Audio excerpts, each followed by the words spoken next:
पांच जुगाड़ू बहू की गर्मी की तैयारी। वाह बहू, तुम पांचों कमाल की हो। हमने तो सोचा था इस गर्मी में हमारा हाल बेहाल हो जाएगा, लेकिन तुम पांचों जुगाड़ू बहुओं के जुगाड़ की वजह से हमारी इस बार की गर्मी इतनी अच्छे से बीत रही है। गोपाल अपने मिट्टी के जुगाड़ से बने ठंडे घर में बिना एसी, पंखे या कूलर के आराम से बैठकर तरबूज खा रहा था। मेरी पांचों जुगाड़ू बहुओं के गर्मी की तैयारी ने हमें इस गर्मी के आगे घुटने टेकने से बचा लिया है। आखिर इन पांच जुगाड़ू बहुओं ने गर्मी की शुरुआत में गर्मी से बचने की क्या तैयारी की, जो आज उनके घर वाले उनकी इतनी तारीफ कर रहे हैं। और इन बहुओं को ये जुगाड़ का आइडिया आया कैसे, जानने के लिए कहानी में थोड़ा पीछे चलते हैं। अरे अच्छा हुआ तुम पांचों आ गईं। देखो पंडित जी ने तुम पांचों के लिए कितना अच्छा रिश्ता लेकर आए हैं। माधव जी की पांच बेटियां थी। पांचों एक से बढ़कर एक सुंदर थी। बड़े बड़े लंबे बाल, मॉडर्न ड्रेस पहने, हाथ में पर्स लिए। पांचों जैसे ही घर के अंदर आती हैं कि तभी माधव उन्हें अपने पास बुलाते हैं। वो पापा, मैं एक लड़के से प्यार करती हूँ और शादी भी उसी से करना चाहती हूँ। पापा, मैं भी एक लड़के से प्यार करती हूँ। पांचों लड़कियों के बॉयफ्रेंड थे और वो उन्हीं से शादी करना चाहती थी। अपनी बेटियों के बॉयफ्रेंड के बारे में सुनकर माधव को गुस्सा आता है। तो ये सब चल रहा था मेरी नाक के नीचे। मैंने तुम लोगों को इतनी आजादी दी तो तुम लोग उसका फायदा उठाने लगी। तुम लोगों ने मुझे बहुत धोखा दिया है। मैं तुम लोगों को कभी माफ नहीं करूंगा। पापा, हमने आपसे इतनी बड़ी बात इसलिए छुपाई क्योंकि हमें लगा आप हमारे रिश्ते के लिए नहीं मानेंगे। मैं मानूंगा या नहीं वो तो बात की बात है, लेकिन कल तुम पांचों लड़कों को मुझसे मिलने के लिए कहो। माधव के कहने पर पांचों लड़कियां अपने अपने बॉयफ्रेंड को दोपहर के खाने के लिए अपने घर पर बुलाती हैं। पांचों बेटियों के बॉयफ्रेंड घर आते हैं। भैया आप लोग यहाँ? विराट, दक्ष, लव, नील, तुम यहाँ क्या कर रहे हो? क्या तुम लोग एक दूसरे को जानते हो? हाँ, ये चार मेरे छोटे भाई हैं। अंश की बात सुनकर पांचों बहनें हैरान थी, क्योंकि उन्हें पता ही नहीं था कि वो पांचों एक ही परिवार के पांच बेटों को प्यार करते हैं। तभी माधव सीढ़ियों से उतरते हुए नीचे आते हैं। अच्छा, तो तुम लोग हो मेरी बेटियों के बॉयफ्रेंड। तुम लोगों को पता भी है मैं कौन हूँ और तुम लोगों का बैकग्राउंड क्या है? माधव जयपुर के सबसे अमीर आदमियों में से एक थे। उनका बहुत बड़ा कपड़े का कारखाना था। उनके मैन्युफैक्चर किए हुए कपड़े पूरे इंडिया में एक्सपोर्ट होते थे। सर, आपको जयपुर शहर में कौन नहीं जानता है, लेकिन मैं तो गरीब फैमिली से हूँ। मेरे बूढ़े माँ बाप और हम पांच भाई हैं। हम पांचों भाई अपने माँ पिताजी का ख्याल रखते हैं। अंश की बात सुनकर माधव अपनी बेटियों की तरफ देखते हैं। क्या तुम्हें इन गरीब भिखारियों से शादी करनी है? मैं तुम्हारी शादी कभी भी इनसे नहीं करवाऊंगा। लेकिन पापा, हम लोग तो अपनी पसंद से शादी करेंगे, वरना किसी से नहीं करेंगे। तुम लोगों को अभी समझ नहीं आ रहा है कि तुम लोग क्या बोल रही हो? तुम पांचों इन गरीब लोगों के घर में कैसे रहोगी? प्यार से। अच्छा काजल बेटा, असल दुनिया तुम्हारी इंस्टाग्राम की दुनिया से अलग होती है। यहाँ प्यार से पेट नहीं भरता, पैसे से भरता है। शादी के बाद जब गर्मी में एसी की जगह पंखे के नीचे सोना पड़ेगा ना, तब मेरी बात समझ में आएगी।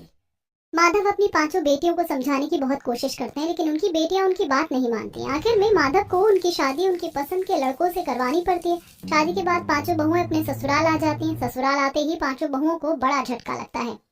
दीदी, ये घर तो बहुत छोटा है और ये मिट्टी का बना है। काजल, ऐसी बातें नहीं करते हैं। अब ये मिट्टी का घर ही हमारा ससुराल है। रीमा और काजल एक दूसरे से बात कर ही रही थी कि तभी हाथ में आरती का थाल लेकर चंद्रा घर के दरवाजे पर आती है। वो पांचों बहुओं की आरती उतारती है और उनका गृह प्रवेश करवाती है। जैसे ही पांचों बहुएं घर के अंदर आती हैं, ये भगवान, यहाँ कितनी गर्मी है। लग रहा है जैसे किसी भट्टी में आ गई हूँ। बेटा, ये तो शुरुआत है। हमारे गाँव में मई जून के महीने में तो घर के अंदर भी लू लग जाती है। रहना मुश्किल हो जाता है। मुझे तो अभी से चिंता हो रही है कि तुम पांचों ऐशो आराम की जिंदगी जीने वाली लड़कियां हमारे छोटे से घर में कैसे रहोगी। मेरा क्या होगा इस गर्मी में? मेरी गर्मी तो एसी और कूलर के बिना चलती नहीं है। रीमा ये सब सोच ही रही थी कि तभी उसकी सास चंद्रा, बहू, शादी के जोड़े में तुम लोगों को गर्मी लग रही होगी। एक काम करो, तुम लोग कपड़े चेंज कर लो। मैंने खाना बना दिया है, कपड़े बदल कर खाना खा लेना। चंद्रा की बात मानकर सभी कपड़े बदल लेती हैं और फिर सभी अपने पतियों के साथ बैठकर अपने सास ससुर के साथ खाना खाती हैं। मुझे तो हद से ज्यादा गर्मी लग रही है। दीदी देखो ना, माथे का पसीना सीधे खाने में जा रहा है। मुझसे तो खाना खाया भी नहीं जा रहा।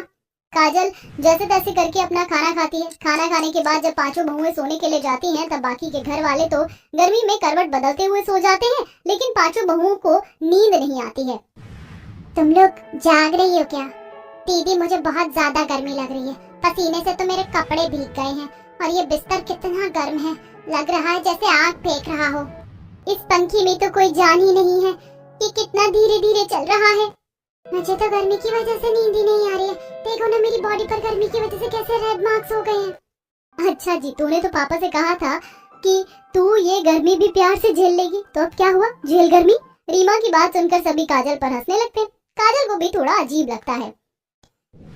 शायद मैंने पापा के सामने कुछ ज्यादा ही फेंक दिया, मुझे इतना भी नहीं फेंकना चाहिए था। ये सब सोचते हुए काजल सोने की कोशिश करती है, लेकिन गर्मी की वजह से पूरी रात पांचों बहुओं को नींद नहीं आती है। अगली सुबह, ओह माय गॉड, मेरी आंखों के नीचे तो डार्क सर्कल्स हो गए हैं। दीपा की बात सुनकर काजल हंसने लगती, लेकिन जब वो खुद को शीशे में देखती है तो उसका भी मुंह लटक जाता है, क्योंकि उसे भी डार्क सर्कल्स हो गए थे। कल पूरी रात गर्मी की वजह से हम लोग ठीक से सो नहीं पाए हैं, इसीलिए हमारी आंखों के नीचे ये डार्क सर्कल हो गए हैं। मुझे तो मायके की बहुत याद आ रही है। वो भी क्या दिन थे। दीपा अपने बेड पर एसी की हवा में आराम से सो रही थी कि तभी एक नौकर हाथ में आइस टी लेकर दीपा के पास आता है। मालकिन, सुबह के 9 बज रहे हैं और ये रही आपकी ठंडी ठंडी आइस टी। नौकर की आवाज से दीपा सोकर उठती है और अंगड़ाई लेते हुए आइस टी लेती है। थैंक यू भैया, आपके हाथ की बनी ठंडी ठंडी आइस टी के बिना तो मेरा दिन शुरू नहीं होता। दीपा फ्रेश होकर जैसे ही हॉल में जाती है तो देखती है कि रीमा ने घर पर ही पार्लर वाली को बुला लिया है। गर्मी की वजह से मेरा चेहरा टैन हो गया, इसीलिए मैं फेशियल करवा रही हूँ। दीपा, ज्योति, अगर तुम दोनों को भी फेशियल करवाना है तो करवा लो। रीमा के साथ दीपा और ज्योति भी अपना फेशियल करवाने लगती हैं। पार्लर वाली तीनों के चेहरे पर फेस मास्क लगाती है, वहीं जिया किचन में छाछ में सब्जा सीड्स डाल रही थी। दीदी, आप ये क्या कह रही हैं? अरे रामू भैया, मैं तो लू से बचने की तैयारी कर रही हूँ। गर्मी के दिनों में सब्जा सीड्स खाने से लू नहीं लगती है। सभी कुछ न कुछ करने में बिजी थे, तभी काजल तैयार होकर नीचे आती है। काजल बेटा, तुम तो 12 बजे से पहले उठती नहीं हो, आज इतनी सुबह सुबह उठकर कहाँ जा रही हो? माँ, गर्मियाँ शुरू हो गई, इसीलिए मैं अपने दोस्तों के साथ वाटर पार्क जा रही हूँ। बेटा, वाटर पार्क जाने की क्या जरूरत है, चलो हम लोग कश्मीर चलते हैं। वैसे भी गर्मियों का असली मजा तो हिल स्टेशन में आता है। मैंने पहले ही वहाँ के लिए टिकट ले लिया है, हमें आज शाम को ही निकलना है। माधव की बात सुनकर उनके परिवार वाले बहुत खुश थे। सभी जल्दी जल्दी अपनी पैकिंग करते हैं और फिर कश्मीर में गर्मी की छुट्टियां मनाने के लिए चले जाते हैं। वहाँ वो बर्फ की वादियों में बहुत एंजॉय करते हैं। आज जब हम लोग गर्मी की मार झेल रहे हैं तो हमें उन दिनों की कीमत समझ आ रही है। अब यही हमारी जिंदगी है, हमें इसे ही बेहतर बनाने के बारे में सोचना चाहिए। गर्मी की वजह से बिल्कुल भी नींद नहीं आ रही है। हम लोगों को इस गर्मी से बचने के लिए कुछ न कुछ तो करना पड़ेगा, वरना हम तो कुछ दिनों में इस गर्मी में ज़ॉम्बी जैसे दिखने लगेंगे। क्या ऐसे दीदी? काजल ज़ॉम्बी बनने की एक्टिंग करती है, जिसे देखकर सभी हंसने लगते हैं। वैसे तो इस सिचुएशन में हम लोग हंस रहे हैं, लेकिन ये सिचुएशन बहुत सीरियस है। अगर हमें इस घर में रहना है तो हम पांचों को इस गर्मी का कुछ न कुछ करना पड़ेगा। मुझे लगता है कि हमें अभी से गर्मी की तैयारी शुरू कर देनी चाहिए। मुझे लगता है दीपा दीदी बिल्कुल सही कह रही हैं। मेरे पास एक आइडिया है जिससे हम लोग गर्मी से बच सकते हैं। कैसा आइडिया दीदी, जल्दी बताइए। देखो, अगर हम लोग व्हाइट चूने को अपने घर की छत पर लगा दें तो हमारा छत सूरज के गर्म ताप को ऑब्जर्व नहीं करेगा, बल्कि उसे रिफ्लेक्ट कर देगा, जिससे घर ठंडा रहेगा। दीदी, मैंने अपने साइंस सब्जेक्ट में इस टॉपिक के बारे में पढ़ा था, ये आइडिया काम करेगा। अगर ऐसी बात है तो चलो चलकर घर को चूने से पेंट कर देते हैं। मैंने लव जी को चूना लाने के लिए कहा है, वो चूना लेकर आएंगे तो हम लोग पूरी छत को चूने से पेंट कर देंगे। थोड़ी देर में लव चूना लेकर आ जाता है। पांचों बहुएं चूना लेकर छत पर जाती हैं और पूरी छत को अच्छे से व्हाइट चूने से पेंट कर देती हैं। छत पेंट करने के बाद जैसे ही वो नीचे आती हैं, उन्हें घर में थोड़ी ठंडक महसूस होती है। दीदी, हमारा आइडिया काम कर गया, घर थोड़ा ठंडा लग रहा है। घर ठंडा हो जाने से पांचों बहुएं काफी खुश थी। देखते ही देखते शाम हो गई थी। पांचों बहुएं घर के अलग अलग काम कर रही थी। तभी उन पांचों के पति घर आते हैं। घर आते ही, रीमा, जरा पानी दे ना, बड़ी प्यास लगी है। ला रही हूँ जी। रीमा जल्दी से बाल्टी से पानी निकालकर अंश को देती है। अंश जैसे ही पानी पीता है वो उसे थूक देता है। क्या यार रीमा, पानी नहीं देना था तो नहीं देती, इतनी गर्म पानी देने की क्या जरूरत थी?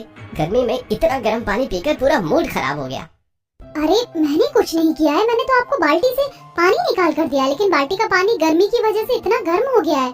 पूरा दिन गर्मी में काम करने के बाद क्या हमें घर आने के बाद नॉर्मल पानी भी नहीं मिल सकता? क्या अब क्या कर सकते हैं भाई, हमारा घर गर्मी में इतना गर्म हो जाता है कि घर के अंदर रखी चीजें भी गर्म हो जाती हैं, जैसे ये पानी। अरे गर्मी हो या सर्दी, मौसम की मार हमेशा हम गरीबों को पड़ती है। अमीर लोग तो ठंड में मोटी रजाई खरीद कर बच जाते हैं और गर्मी में एसी कूलर उन्हें बचा लेता है। हम सभी के पति गर्मी में ठंडा पानी पीने के लिए कितना तरस रहे हैं। क्या हम लोग इसके लिए कोई जुगाड़ कर सकते हैं? हमारे घर पर तो कोई फ्रिज भी नहीं है, हम लोग क्या करें? अगर हमारे पास फ्रिज नहीं है तो क्या हुआ, हमारे पास दिमाग तो है।